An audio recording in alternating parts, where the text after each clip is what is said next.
Day 27 of the war with Iran. While you were scrolling, the President of the United States issued a 48-hour ultimatum, then extended it, then claimed secret talks, while Iran flat out denied everything and kept the Strait of Hormuz shut tighter than a drum. Oil prices are swinging like a wrecking ball, Marines are steaming toward the Gulf, and the mainstream media is too busy chasing clicks to tell you what this really means for your wallet, your security, and the future of the Middle East.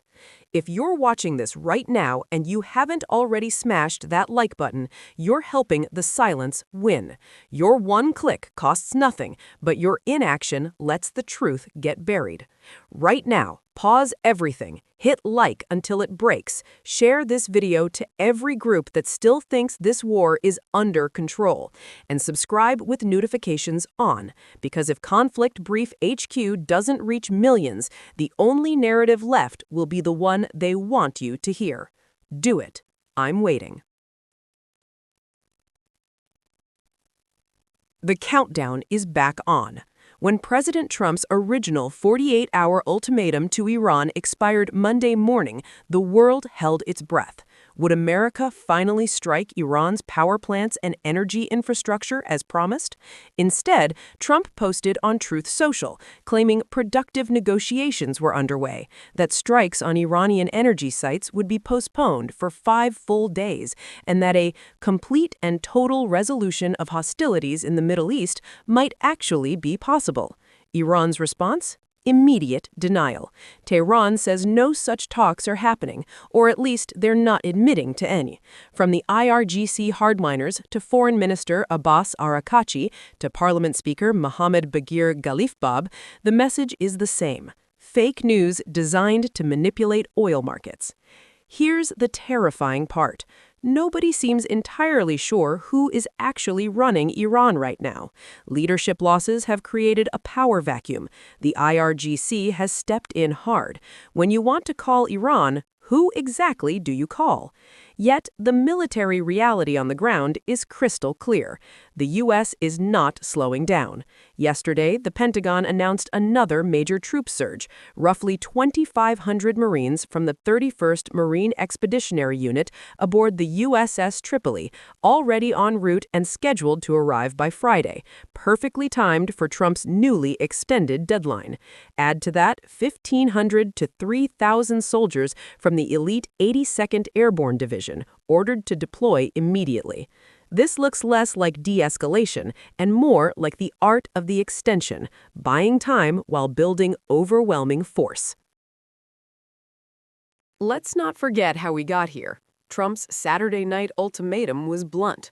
Reopen the Strait of Hormuz within 48 hours, or the United States will obliterate Iran's power plants. Iran fired back instantly. Hit our energy infrastructure, and every U.S. base, every desalination plant, every critical facility across the Gulf becomes a target. Tasnim News even published a hit list of American executives in the region. Both sides dug in, the clock ticked, and when the deadline hit, Trump blinked, or at least appeared to. But the New York Times revealed a 15-point plan the administration delivered to Tehran. It reads like a maximalist wish list. Complete end to uranium enrichment, severe limits on the missile program, and a total halt to support for Hezbollah, the Houthis, and every proxy across the region. Iran's counter-demands are equally uncompromising. Close every American base in the Gulf immediately, pay reparations for all damage, lift every sanction, and forget about touching their proxy network. Friday's new deadline is now locked in. Iran seems ready to call the bluff. The big question hanging over this weekend, will things get truly wild, or are we about to witness the ultimate deal-making spectacle? Whether the negotiations were real or a mirage, the markets reacted instantly. Crude oil prices plunged more than 10% within hours of Trump's post. Pure optimism that the strait might reopen and business could return to normal. Stocks rallied hard, with over $2 trillion flowing back into asset classes. But the underlying damage is brutal and ongoing. In the first weeks of this conflict, a handful of Iranian drone strikes on commercial vessels was enough to scare insurers and crews away. a fifth of the world's oil supply, and a huge share of LNG still pass through the strait every single day. Iran has effectively shut it down. Energy infrastructure is also bleeding. Israel struck South Pars, Iran's largest gas field, supplying over 70% of its domestic needs.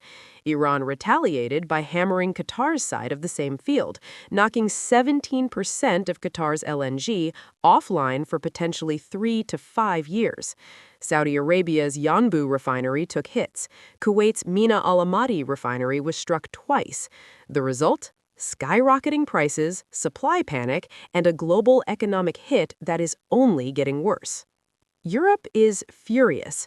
Germany's chancellor reportedly got just 5 minutes' notice before the first bombs fell.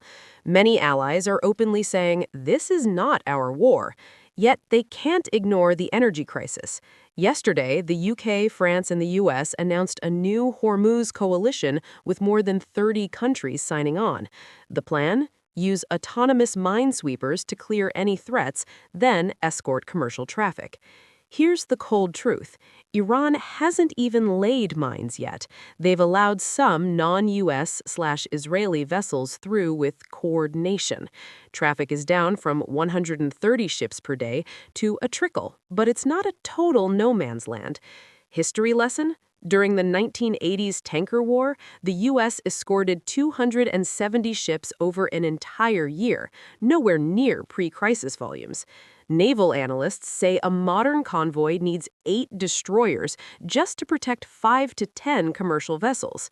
Even with allies, we might restore only 10% of normal traffic. One drone from the Iranian coastline is enough to terrorize an unarmed tanker. Air power alone cannot guarantee safe passage. The administration's lack of pre-war planning with allies on insurance, escorts, and strategic reserves has made the panic far worse. 4 weeks ago, the Gulf was staying out. Saudi Arabia publicly refused to let its bases or airspace be used against Iran. Now, after absorbing repeated Iranian strikes, Riyadh is changing. Reports say Crown Prince Mohammed bin Salman has quietly opened King Faisal Air Base to U.S. forces and is close to joining direct attacks.